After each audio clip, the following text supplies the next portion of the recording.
뉴스 시작합니다. 김현수입니다. 정부 부처의 업무 보고가 매번 새로운 이슈를 던지고 있습니다. 이번에는 반려동물입니다. 이재명 대통령이 동물복지정책 소관부처로 성평등 가족부를 언급했습니다. 반려동물 인구 1000만 시대, 이젠 엄연한 가족이란 겁니다. 한때는 존폐 논란까지 일었던 성평등 가족부, 이젠 가족과 아동, 청소년, 이 젠더 폭력 이슈에 더해서 동물복지 미션까지 받게 될까요? 오늘의 첫 소식, 이상원 기자가 보도합니다. 성평등 가족부 업무 보고. 이재명 대통령은 생뚱맞은 이야기라면서 조심스럽게 운을 뗐습니다. 농식품축산부에 둬야 된다고 하니까 누가 아니다, 그 복지니까 복지부에 둬야 된다 까지는 제가 이해를 했는데, 일부에서 반려식구를 어떻게 복지부에 두냐, 이거 성평등 가족부로 가야 된다. 반려동물을 복지원을 떼가지고. 어떠세요? 황당한가요? 반려동물을 가족의 개념으로까지 확장해 생각하시는 국민들이 많이 있다고 생각하고요. 실제로는 그런 것 같아요. 네, 그렇습니다. 그러면 그쪽에다 만들면 받아주실 생각 있으세요?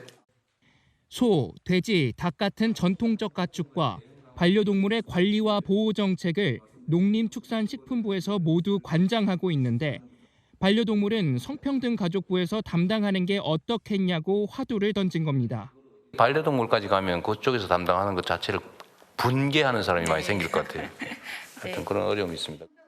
성평등 가족부는 한부모 가정 보호, 젠더 갈등 해결 등을 소관하는 부처입니다. 대통령실 관계자는 반려동물이 축산 가축의 개념이 아니라면 소관부처도 달라야 하는 게 아닌가 하는 문제의식에서 출발한 것이라며 이제부터 관련 논의를 해보자는 것이라고 설명했습니다. 현실은 농식품부고 존재가 동물로 규정되어 있기 때문에 물건으로 규정되어 있고, 장기적으로 국가에서 이걸 같이 정리해줘야 될 문제인 것 같습니다. 이날 김 총리는 반려동물 소관부처를 어디로 할지는 나중에 정하더라도 태스크포스를 만들어 쟁점들을 논의해보자고 말했습니다. 채널A 뉴스 이상원입니다. 이렇게 이재명 대통령이 쏘아올린 반려동물 주무부처 논란.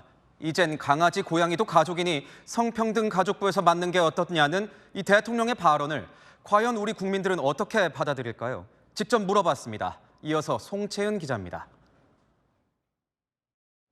서울의 한 공원.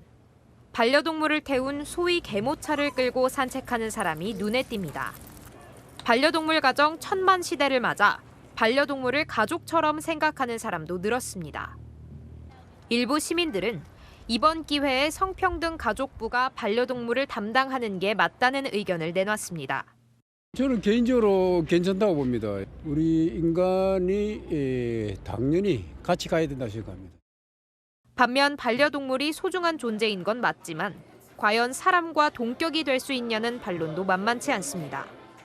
이제 성평등이나 남녀 차별에 대해서 다루는 곳인데 그거를 반려동물 소관으로 넣는 것은 좀 취지에 안 맞는 것 같다. 반려동물 보호가 우선이라며 부서가 어딘지는 중요한 게 아니라는 지적도 나왔습니다. 부서가 문제가 아니라 얼마나 더 많이 우리 반려동물한테 베네핏을 줄 수 있는지 그게 더 중요하다고 봐요. 동물권 단체들은 반려동물뿐만 아니라 모든 동물의 권리를 높이는 계기가 돼야 한다며 긍정적인 반응입니다.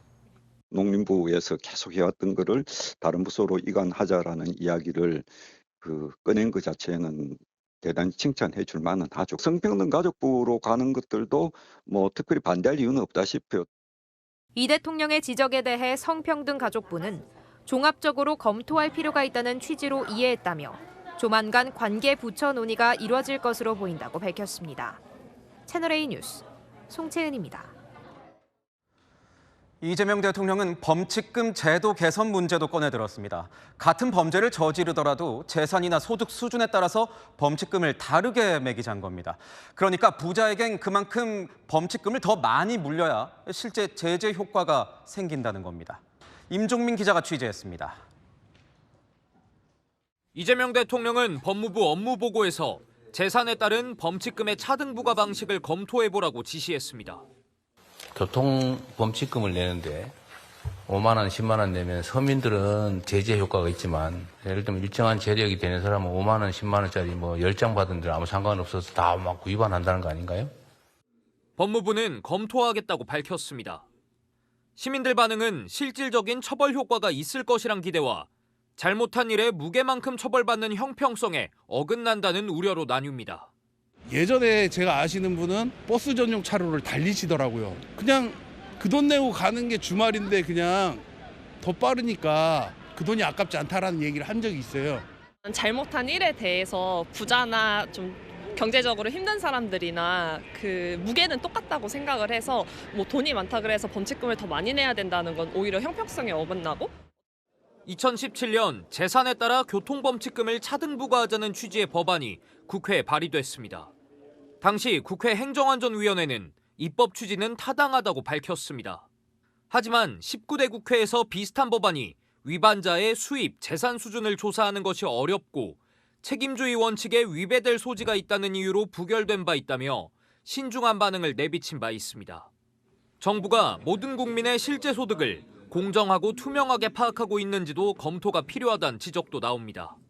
법무부 관계자는 입법 사례 등 과거 논의들을 다시 살펴볼 예정이라고 밝혔습니다. 채널A 뉴스 임종민입니다. 통일교 로비 의혹의 핵심 피의자인 전재수 전 해수부 장관이 경찰 조사를 받고 오늘 새벽 귀가했습니다.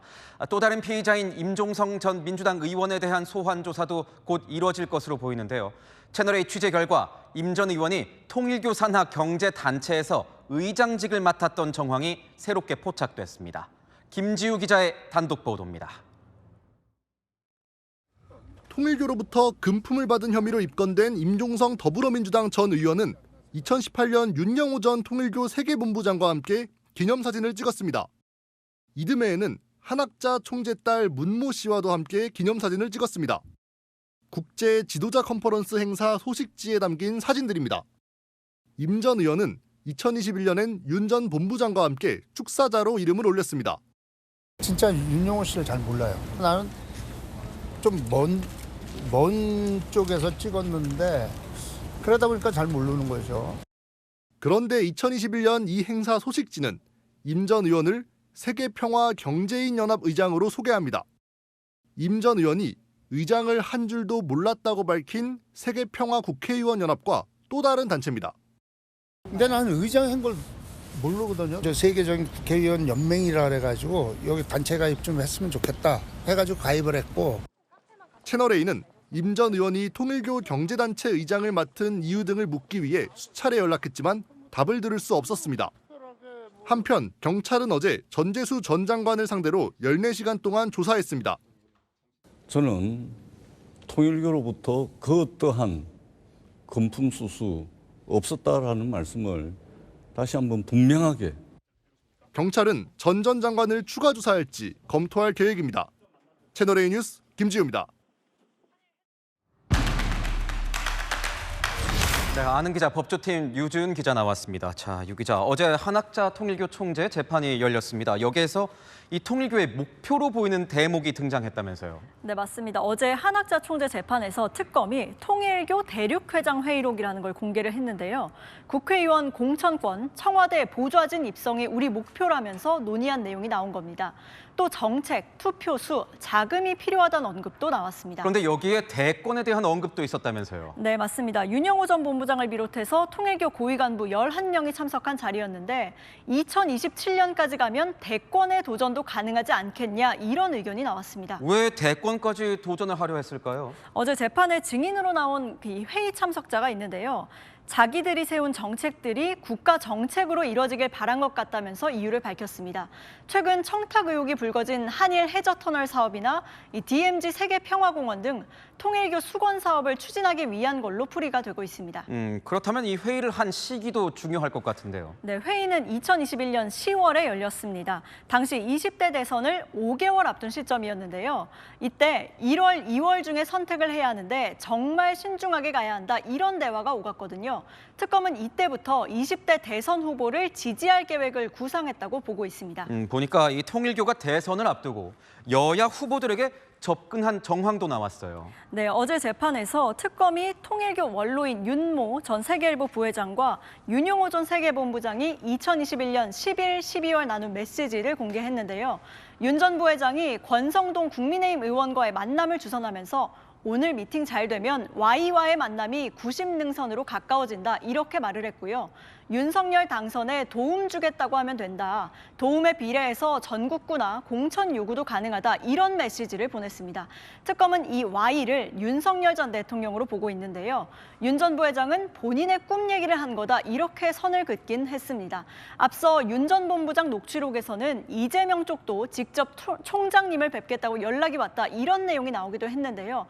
물론 이 실제 사실 여부는 더 따져봐야겠지만 여야를 가리지 않고 통일교가 접촉한 의혹이 계속 제기가 되고 있습니다. 결국 핵심은 이거 같습니다. 한학자 촌재가 이 사실을 과연 알았는지 그 여부인 것 같은데요. 네, 특검은요. 통일교 로비 의혹 정점에 한학자 총재가 있다고 보고 있습니다. 하지만 한 총재는 혐의를 모두 부인하고 있는 상태고요. 어제 이렇게 회의록이 공개되고 통일교 관계자들이 증인신문을 받는 와중에도 별다른 반응을 보이지는 않았습니다. 한 총재 같은 경우에는 이 보석 결과도 기다리고 있죠. 네, 한 총재는 이 고령인데다가 거동도 불편하다면서 불구속 재판을 받게 해달라고 한 상태입니다.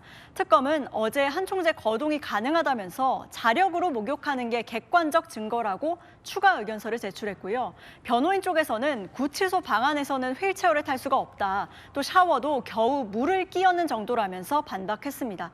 재판부는 이 심리를 좀 더 진행한 후에 한 총재 보석 여부를 판단할 예정입니다. 네, 잘 들었습니다. 아는 기자 유준 기자였습니다. 북한은 혹시 남쪽이 북침하지 않을까 걱정을 한다. 빨갱이 될까 봐 노동신문 못 보게 막는 거냐.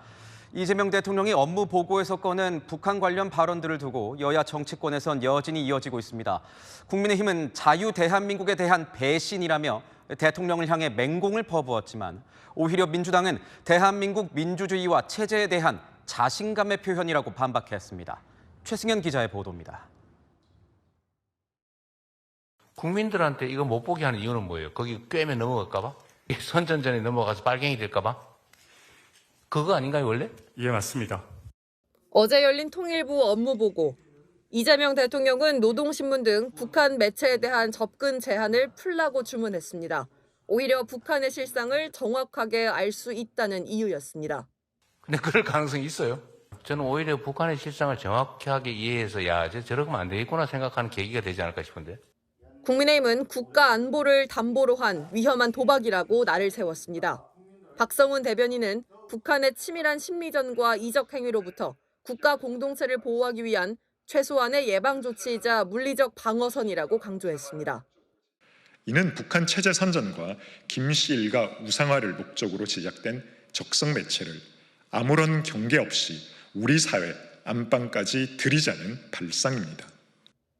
북한이 남측의 북침을 걱정하고 있다는 이 대통령 말은 6.25 역사에 대한 심각한 망각이자 배신이란 말도 나왔습니다. 대북제재 완화 방안을 언급한 정동영 통일부 장관을 향해선 북한 지원부 장관이냐고 꼬집었습니다. 민주당은 북한 매체 개방은 안보 후퇴가 아니라 대한민국 체제 경쟁력에 대한 자신감의 표현이라고 맞받았습니다. 그러면서 국민의힘은 안보 패배주의를 자인한 꼴이라며 우리 국민을 못 믿는 것이냐고 비판했습니다. 채널A 뉴스 최승현입니다. 네, 열왕여랑 정치부 김민곤 기자와 함께하겠습니다. 첫 번째 주제 보겠습니다. 누가 축사를 하나 보죠? 예, 맞습니다. 이 축사를 낭독할 사람 김용 전 민주연구원 부원장입니다. 김 전 부원장은 이재명 대통령의 측근으로 불린 인사죠. 김 전 부원장이 어디를 가서 축사를 한다는 겁니까? 김 전 부원장은 대장동 사건으로 재판을 받다가 지난 8월에 보석으로 풀려났는데요. 그러고 나서 검찰에 조작 기소를 주장하는 토론회에 축사로 나선다는 겁니다. 김 전 부원장은 보석으로 석방되는 당시에도 조작 기소라면서 무죄를 주장했는데요. 민주당 의원들도 석방 현장을 찾아가서 김 전 부원장의 무죄 주장에 힘을 실었던 바 있습니다. 대법원이 정신 차려서 사법부라도 살아나야겠다 하는 중대한 결단하는 그 상징으로 김용을 무죄 선고해 주시기 바랍니다. 검찰이 창작 소설을 썼구나, 금방 나오겠구나 이렇게 확신하고 재판 과정에서 희망을 갖고 있었는데 그러니까 일종의 이런 거군요. 자신의 무죄를 주장하는 토론회에 가서 축사를 한다. 맞습니까? 예, 정확합니다. 일단 토론회의 정식 명칭은 조작 검찰을 어떻게 할 것인가인데요. 김 전 부원장의 변호인이 발제자로 나서서 김 전 부원장 사건의 검찰 기소와 공판 진행의 문제를 주제로 발표를 합니다. 김 전 부원장은 토론회 소식을 직접 전하면서 이렇게 이야기했습니다. 이번 토론회는 전 국민이 목도했던 정치검찰 범죄 행위에 빠른 처벌을 이루는 계기가 될 것이라고요. 그러면 이 주최 측에서는 김 전 부원장을 왜 초대를 했다고 하던가요? 예, 토론회를 공동 주최한 이 더불어민주당의 김승원 민주당 의원실은 김 전 부원장이 정치검찰의 조작 수사로 인해 직접적인 피해를 입은 사건 당사자라고 말했습니다.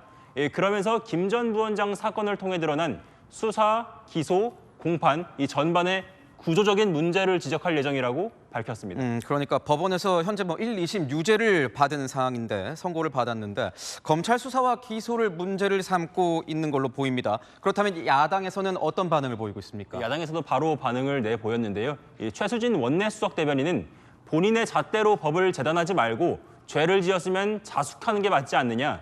이 유죄 선고에도 정신을 못 차리고 모렴치하다 이렇게 꼬집었습니다. 도를 넘었다거나 파렴치하다는 이런 강도 높은 비판도 함께 이어지고 있습니다. 두 번째 주제 보겠습니다. 인기 많은 대통령, 이재명 대통령이 누구에게 인기가 많다는 거죠? 교도소 안에서 인기가 좋다는 겁니다. 어제 업무보고에서 나온 정성호 법무부 장관의 발언인데요. 먼저 들어보겠습니다. 가석방도 지금 대통령님 취임 이후에 한 30% 늘려준 겁니다, 저희들이. 그래서 지금 교도소 안에 인기가 우리 국민들께서 혹시 가석방을 많이 해줘서 인기가 좋다는 이건가요? 네, 이 대통령은 이날 법무부 업무보고를 받던 중에 이 교정시설 부족 문제와 함께 가석방 문제를 언급했는데요. 이 자칫 오해를 살 수 있는 발언이라 이 대통령은 이렇게 부연을 함께 했습니다. 혹시 내가 막 풀어주라 그래서 많이 풀어줬다고 오해할 수 있는데 이거는 명확하게 사회적으로 문제가 되지 않으면 가석방을 좀 더 늘리라고 하는 게 제 지시사항이었다는 걸 지금 국민들한테 제가 설명을 드립니다. 아니, 그렇게 운영하고 있습니다. 그래서 야권에서는 어떤 반응을 내놓던가요? 예, 국민의힘은 공식 논평을 내놓았습니다. 이 대통령의 범죄 이력을 꼬집으면서 대통령이 전과 사범이라서 이 범죄자에 관대한 것이라고 비꼰 건데요. 이 범죄자들이 이 대통령을 좋아하는 이유는 죄를 짓고도 대통령이 될 수 있다는 희망을 준 것이라고도 비꼬았습니다. 같은 당 주진우 의원은 가석방 비율을 늘리면 이 재범률도 일정 비율 증가할 수밖에 없다면서 매우 위험하다고 했습니다. 이 2주간 생중계된 업무 보고 새롭다, 생중계 쇼다 이 여야 간 엇갈린 평가들이 나왔는데요. 전 국민이 지켜본 만큼 각 부처의 과제와 문제점 그리고 철저히 파악하고 개선하는, 실천하는 그런 계기가 되길 바랍니다. 네, 잘 들었습니다. 지금까지 여랑야랑이었습니다. 러시아 국적의 초등학교 1학년 남자아이를 유괴하려던 60대 여성이 경찰에 긴급 체포됐습니다.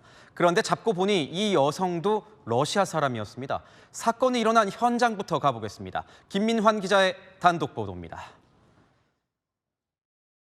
흰 패딩을 입은 여성이 한 남자아이 손을 잡고 걷습니다. 여성은 아이에게 계속 말을 거는 듯 보입니다. 그런데 건너편에 있던 남성과 차량을 운전하던 남성이 여성에게 다가가 아이를 분리시킵니다. 그러나 여성은 이들을 쫓아와 아이에게 손을 뻗으려다 다시 가로막힙니다. 어제 오후 7시 8분쯤 경기 평택시 포승읍의 한 거리에서 만취한 60대 러시아 국적 여성이 같은 국적의 초등학교 1학년 남학생을 유괴하려던 일이 발생했습니다. 이 지역은 옛 소련에서 건너온 이들이 주로 거주하는 곳입니다. 애 끌고 간다 해갖고 손님 뛰나가길래 내가 가서 봤거든요. 감지는 것 같은데. 술에 취해 배회하던 여성은 범행 장소로부터 100m 정도 떨어진 이곳에서 약 2시간 뒤 붙잡혔습니다. 경찰은 여성을 미성년자 약취유인 미수 혐의로 긴급 체포했습니다. 어른이 말을 걸거나 하면 아이들은 또 친절하게 대응을 하잖아요. 그런 부분들이 상당히 염려스러워요. 경찰 조사에서 여성은 아이를 집에 데려다 주려고 했다고 진술한 것으로 알려졌습니다. 경찰은 여성의 구속영장 신청 여부를 검토하고 있습니다. 채널A 뉴스 김민환입니다. 마녀 사냥을 멈춰달라. 한 유튜버가 경찰의 현장 대응을 문제 삼는 영상을 올리자 경찰서장이 직접 나섰습니다. 영상이 악의적으로 편집됐다면서 삭제도 요청했는데요. 무슨 일이 있었던 건지 김유빈 기자가 취재했습니다. 한 유튜버가 장애인 주차구역에 불법 주차가 돼 있다며 영상을 촬영합니다. 아무것도 없습니다. 장애인 주차 표지가 없기 때문에 그냥 뭐 빼박 10만 원 그냥 과태료. 출동 경찰관이 제지하자 실랑이가 벌어집니다. 네? 그게 무슨 일반 시민인데 안전신고가 신고를 하면 안 돼? 유튜버는 경찰이 자신에게 업무방해, 허위신고 처벌 등을 언급했다고 주장했습니다. 그냥 최근에 스트레스 받는 일이 많으셔서 저한테 스트레스를 푼 거라고. 영상이 논란이 되고 경찰에 대한 비난이 쏟아지자 관할경찰서에선 반박했습니다. 문제 없는 장애인 차량을 유튜버가 막아서며 신고가 접수된 건데 마치 경찰이 공익신고를 방해하거나 불법 주차를 두둔한 것처럼 편집했다는 겁니다. 또 해당 유튜버가 장애인들에게 어디 장애가 있느냐고 물으며 무단 촬영하는 등 최근 3개월 동안 접수된 신고만 10여 건이라고도 주장했습니다. 관할경찰서장은 경찰관의 발언에 불편함을 느꼈다면 사과드린다면서도 청년경찰들과 장애인, 가족들이 상처받고 있다며 마녀 사냥을 멈춰달라고 당부했습니다. 채널A는 유튜버에게 관련 입장을 듣기 위해 수차례 연락했지만 답을 듣지 못했습니다. 이 유튜버는 출동 경찰관들을 직권남용으로 국민신문고에 고발했습니다. 경찰은 경찰관 명예훼손과 공무집행 방해 등으로 맞대응하는 방안을 검토 중입니다. 채널A 뉴스 김유빈입니다. 갑질과 횡령, 불법 의료 행위 의혹에 휩싸인 방송인 박나래 씨. 그 여파가 주변 연예인들로 퍼져가는 가운데 이른바 주사 이모 논란은 마약류 수사로까지 번지는 모습입니다. 대리 처방이나 비대면 처방이 금지된 향정신성 의약품이 사용된 정황이 포착됐다는 고발장에 경찰이 수사에 나섰습니다. 강보인 기자가 보도합니다.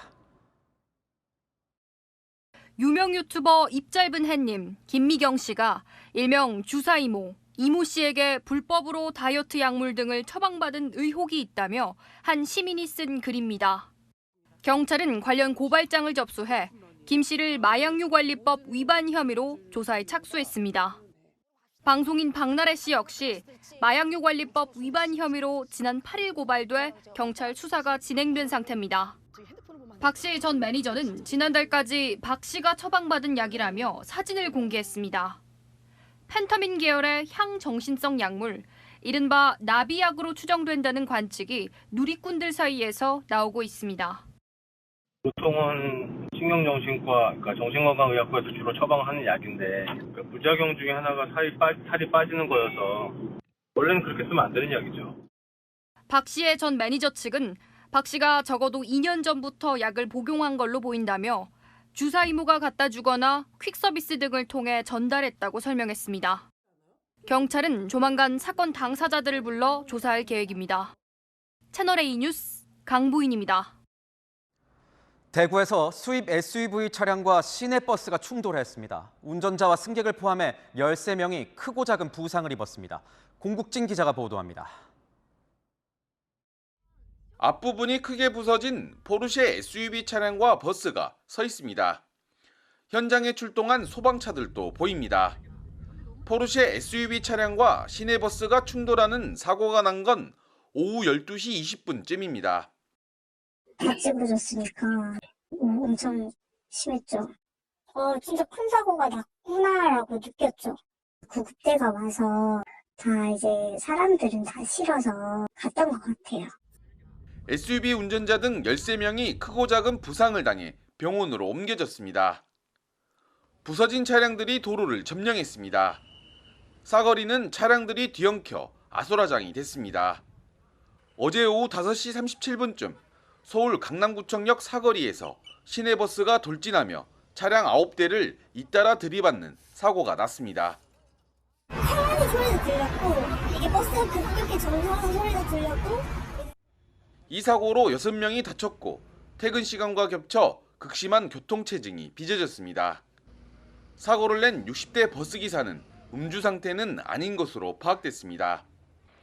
빨간색 버스가 낭떠러지에 아슬아슬하게 걸쳐 있습니다.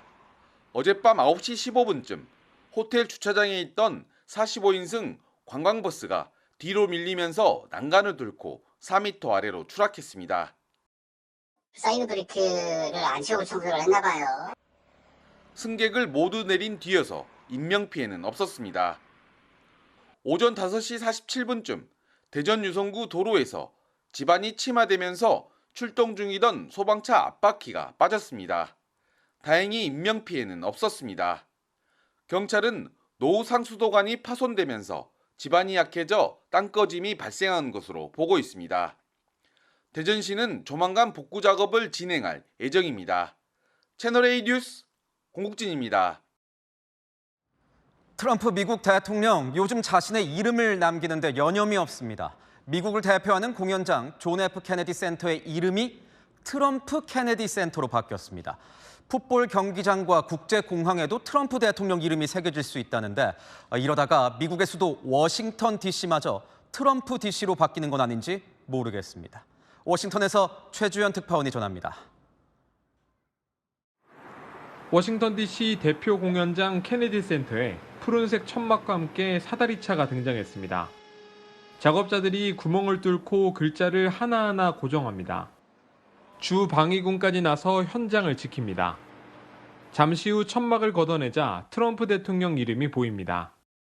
센터 이사회가 투표에서 트럼프 대통령 이름 추가를 만장일치 통과시켰는데 명칭 교체 결정 하루 만에 공사를 마친 겁니다.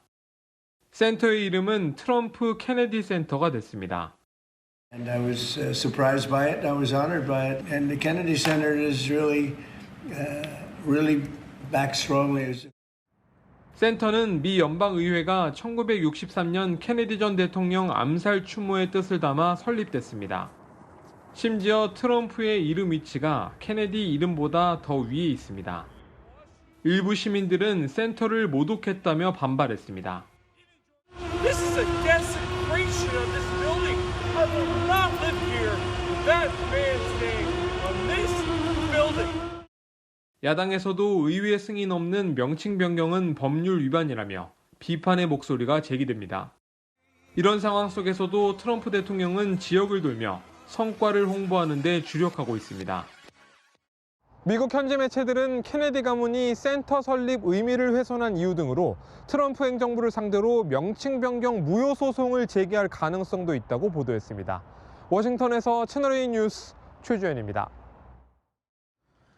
중동에 위치한 나라 시리아에서 끔찍한 강도 사건이 발생했습니다. 강도가 쏜 총에 금은방 주인 형제가 목숨을 잃었습니다. 김정근 기자입니다.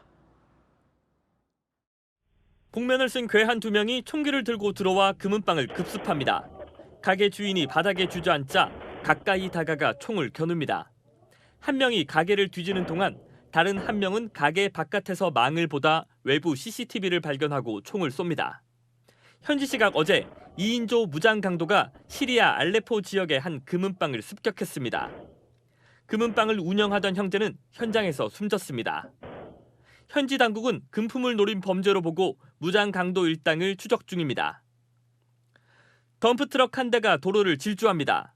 그 뒤를 경찰차가 빠른 속도로 추격합니다. 그런데 갑자기 트럭이 도로 한복판에서 옆으로 넘어집니다. 경찰을 따돌리기 위해 공사구역에 진입했다 공사 설치물에 걸려 전복된 겁니다. 운전자는 엎드린 채 손을 들고 항복합니다. 현지 시각 17일 미국 캘리포니아 세크라멘토 지역의 한 고속도로에서 덤프트럭을 훔쳐 달아나던 용의자가 30분간의 추격전 끝에 붙잡혔습니다. 크리스마스 장식품이 휘청거리더니 폭삭 주저앉습니다. 관광지로 유명한 바르셀로나의 도로는 물바다가 됐고 지하철역은 선로에 빗물이 가득 차 운행이 중단됐습니다. 현지 시각 16일 스페인 대부분 지역에서 폭우로 인한 피해가 속출했습니다. 해안가를 중심으로 많은 비가 내렸는데 가장 비가 많이 내린 곳은 발렌시아 지역으로 약 149mm의 강수량을 기록했습니다. 당국은 한때 폭우 경보를 내리며 긴급 대응에 나섰고 일부 학교 수업이 중단되기도 했습니다. 채널A 뉴스 김정근입니다. 세계에서 가장 유명한 분수, 바로 로마에 있는 트레비 분수입니다. 이곳에 이렇게 동전을 던지면 다시 로마에 올 수 있다는 속설 때문에 이 동전 던지기 명소가 됐는데요. 앞으로 이곳에서 동전을 던지려면 돈을 내야 됩니다. 뭐 공짜가 없네요. 오은선 기자입니다. 1953년 영화 로마의 휴일의 배경이 됐던 세계적인 관광지 트레비 분수입니다. 그런데 내년 2월부터 관광객들은 동전을 던지려면 2유로, 우리 돈으로 3,500원의 입장료를 내야 합니다. 분수를 등지고 서서 왼쪽 어깨 너머로 동전을 던지면 로마에 다시 올 수 있다는 속설 때문에 올해만 900만 명, 하루 평균 3만 명이 분수를 찾았습니다. 로마 당국은 올해 카톨릭 희년을 앞두고 관광객 수가 크게 늘 것으로 보고 지난해부터 유료화를 검토했습니다. 로마시는 분수를 유료화하면 연간 650만 유로, 하나로 약 113억 원의 수입을 올릴 수 있을 것으로 추산했습니다. 빌 클린턴 미국 전 대통령이 한 여성의 허리에 팔을 두른 채 앉아 있습니다. 마이클 잭슨과 다이애나 로스 등 당대 최고 스타들과 함께 사진을 찍고 얼굴이 가려진 여성과 욕조에서 휴식을 취하기도 합니다. 미국 법무부가 공개한 미성년자 성착취범 제프리 앱스타인 수사 관련 문서에서 나온 사진들입니다. 이번 공개는 지난 11월 통과된 앱스타인 자료 공개 의무화법에 따라 이뤄졌습니다. 공개 문서에는 그동안 성범죄 연루 의혹을 받아온 도널드 트럼프 대통령 대신 클린턴 전 대통령과 관련된 사진과 자료가 다수 포함된 것으로 전해졌습니다. 앞서 클린턴 전 대통령은 해당 의혹에 대한 질문에 대답 없이 웃음으로 넘긴 바 있습니다. Any comments on the alleged allegation of your connection with Jeffrey Epstein? 클린턴 측은 법무부가 트럼프 대통령에게 몰리는 비난 여론을 회피하기 위해 클린턴을 이용했다고 비난했습니다. 채널A 뉴스 오은선입니다. 대만의 수도 타이베이에서 무차별 흉기 난동 사건이 발생했습니다. 도심 한복판에서 연막탄까지 터뜨리고 흉기를 마구 휘둘러서 무려 15명의 사상자가 발생했습니다. 범행 당시 상황이 영상에 고스란히 담겼습니다. 박선영 기자입니다. 한 남성이 지하철 출구 인근에서 무언가에 불을 붙여 차례차례 던집니다. 남성이 던진 물건은 연막탄입니다. 지상도로 한가운데에서도 연막탄을 던집니다. 이어 가방에서 흉기를 꺼내 인파 속으로 돌진하더니 갑자기 사람들을 향해 흉기를 휘두릅니다. 남성이 백화점 안으로 들어가자 안에 있던 손님들은 공포에 질려 밖으로 뛰어나옵니다. 갑작스러운 사태에 백화점은 순식간에 아수라장이 됐고 주변 지역을 지나던 사람들도 황급히 도망칩니다. 대만의 수도 타이베이 중심 번화가에서 20대 남성이 묻지마 흉기 난동을 벌인 것은 현지 시각 어제 오후 5시쯤입니다. AP통신 등에 따르면 현재까지 범인을 포함해 4명이 숨지고 11명이 다친 것으로 전해졌습니다. 사망자 중 1명은 범인을 제압하려다 흉기에 찔려 숨진 것으로 알려졌습니다. 他是从我的背后过来的，应该不是砍，因为是用不知道用什么东西敲下去，然后就很痛。我后来有发现，就是里面是湿湿的。 범인은 27살 대만 남성으로 예비군 훈련 소집에 불응한 혐의로 수배 중이었던 것으로 전해집니다. 범인은 타이베이 중앙역 출구에서 연막탄과 화염병을 던지고 시민 1명을 살해한 뒤 북쪽으로 한 정거장 떨어진 중산역으로 이동해 흉기 난동을 벌였습니다. 또 다른 백화점에 난입한 범인은 경찰에 포위되자 해당 건물 6층에서 뛰어내려 숨졌습니다. 사건이 벌어진 곳은 대만의 가장 중심 지역으로 한국인 관광객들도 많이 찾는 곳입니다. 全面深入扩大对这个案件的调查。 대만 경찰은 현재까지 공범은 없다고 밝힌 가운데 특별조사단을 꾸려 사건을 조사 중입니다. 채널A 뉴스 박선양입니다. 일본의 멸망을 미리 조문한다. 안중근 의사가 생전에 남긴 붓글씨가 대중에 처음으로 공개됐습니다. 총이나 칼로도 꺾지 못한 안중근 의사의 숭고한 기계가 이 필체에 고스란히 담겼습니다. 김승희 기자입니다. 전시관 한가운데 붓글씨 한 점이 걸렸습니다. 1910년 안중근 의사가 류순 감옥에서 순직 전 쓴 유묵입니다. 장탄 일성 선조 일본. 큰 소리로 길게 탄식하며 일본의 멸망을 미리 조문한다는 뜻입니다. 옆에는 약지 한마디를 자른 왼손 도장과 함께 대한국인이라고 적었습니다. 죽음을 앞두고도 흔들림 없이 일제 만행을 꾸짖는 안이사의 기계가 드러나면서 국보급 가치가 있다는 평가를 받습니다. 근데 안이사는 이 글씨로서 그 죽음을 초월합니다. 안이사 사상이나 정신이나 생활이나 뭐 이런 걸 다 드러내는 것이다.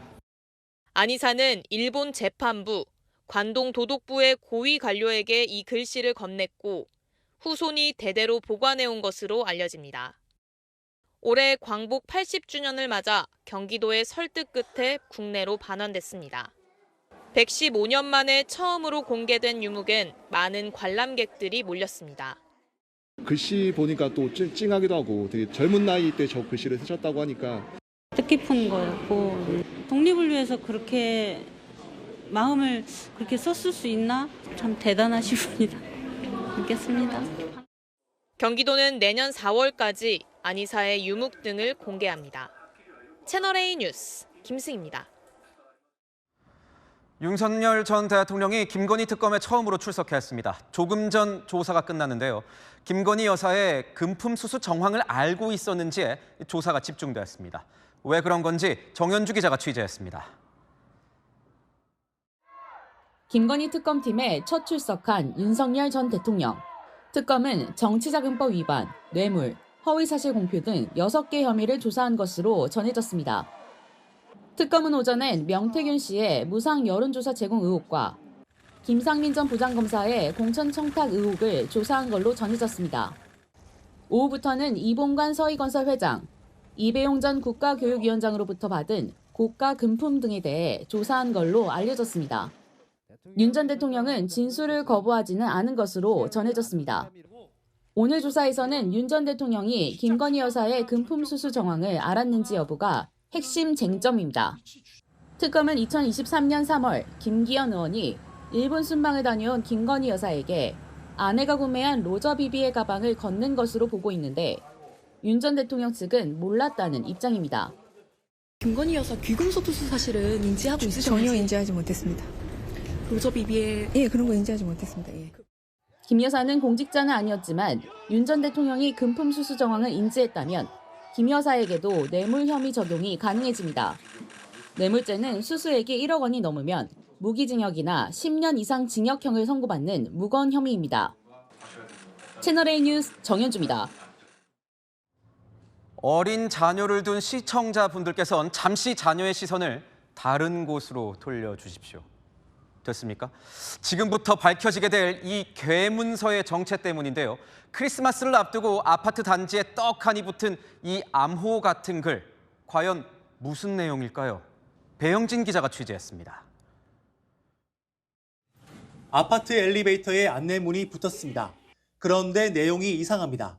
한자와 영어, 한글이 뒤섞여 마치 암호문 같습니다. 안내문을 해석해봤습니다. 다음 주로 다가온 성탄절을 맞아 단지 내 아이들에게 선물을 나눠줄 산타클로스 지원자를 뽑는다는 내용입니다. 혹시나 아이가 눈치를 챌까 어른만이 이해할 수 있는 비밀 문서라는 재치 있는 문구도 빼놓지 않았습니다. 산타와 루돌프로 분장한 입주민이 크리스마스 이브날 아이들이 있는 가구들을 돌며 선물을 나눠줄 계획입니다. 산타를 믿는 아이들 동심을 지켜주자는 입주자의 제의로 시작됐는데 2년째의 올해는 희망하는 가구가 더 늘었습니다. 크리스마스 이브날 저녁 시간을 모두 써야 하지만 아이들이 행복해하는 모습을 보면 기쁨만 남습니다. 같은 아파트 사도 이웃끼리 소통할 기회가 많이 없는데 이런 그 작은 시도가 주변에 번져가지고 사회에 선한 영향을 끼쳤으면 좋겠습니다. 동심을 지켜주려는 어른들의 노력에 아이들은 올해도 행복한 성탄절을 보낼 수 있게 됐습니다. 채널A 뉴스 배영진입니다. 크리스마스 하면 또 하나 빠질 수 없는 게 바로 크리스마스 트리죠. 위로 올라갈수록 가늘고 뾰족해지는 삼각형 모양의 나무는 꼭 외국에서만 자랄 것 같은데요. 사실은 이 나무, 우리나라가 원조라고 합니다. 배정현 기자가 보도합니다. 반짝이고 큼직한 크리스마스 트리가 발걸음을 멈추게 합니다. 연신 사진을 찍어 남겨봅니다. 연말이면 전 세계를 수놓는 크리스마스 트리의 원산지는 어디일까? 북유럽 쪽이지 않을까. 핀란드나 스웨덴. 중국 아니면 뭐 영국이나 유럽 쪽에서. 크리스마스 트리로 쓰이는 이 나무의 원산지는 바로 우리나라입니다. 소나무과로 한라산과 지리산 등 해발 1000m 이상에서 자랍니다. 상상도 못했고 되게 애국심이 더 강해지는 느낌이 듭니다. 구상나무는 약 100년 전 프랑스인 선교사와 신부에 의해 처음 발견된 것으로 알려졌습니다. 미국 하버드대 수목원으로 보낸 표본은 1920년이 돼서야 영국의 한 식물학자를 통해 세상에 알려졌습니다. 그간 발견된 나무와는 새로운 종으로 당시 한국의 고유종인 아비스 코리아나로 보고됐습니다. 키가 작고 둥근 잎모양이 미국 시민들의 마음을 사로잡은 겁니다. 살아있는 나무로 해야 되는데 너무 크면 안 되고, 구상나무는 잎 끝이 둥글거든요. 어린이들한테도 안전하고 수영 자체도 예쁘고, 그런 조건들을 만족을 시킨 거죠. 구상나무는 개량한 품종만 90여 개지만 정작 한국에서는 멸종 위기종으로 지정됐습니다. 산림청 관계자는 나고야 의정서 발효 전이라 생물 주권적 권리를 요구하기는 어렵다고 설명했습니다. 채널A 뉴스 배정현입니다. 부슬부슬 내리던 서울의 비는 모두 그쳤습니다. 수도권을 제외한 나머지 지역에서는 밤까지 이슬비 정도가 더 오겠습니다. 비구름이 지나고 밤사이 강하고 차가운 바람이 다가옵니다. 먼지가 걷히면서 하늘은 다시 맑아지겠지만요. 기온은 뚝 떨어집니다. 이틀 정도 반짝 영하의 추위가 되겠습니다. 내일 서울의 아침 기온이 영하 3도, 강풍의 체감온도는 영하 8도까지 떨어집니다. 월요일 출근길은 영하 5도로 더 추워집니다. 화요일부터는 다시 기온이 오르겠습니다. 지역별 기온 살펴보면요. 내일 아침 춘천 영하 5도, 대전 영하 2도, 대구가 1도 예상되고요. 한낮에도 서울 2도, 대전과 광주 5도로 오늘보다 춥습니다. 다음 주 화요일과 수요일 전국에 또 비가 오겠고요. 크리스마스 당일인 목요일부턴 다시 또 춥겠습니다. 날씨였습니다. 뉴스에이 마칩니다. 시청해주신 여러분 고맙습니다.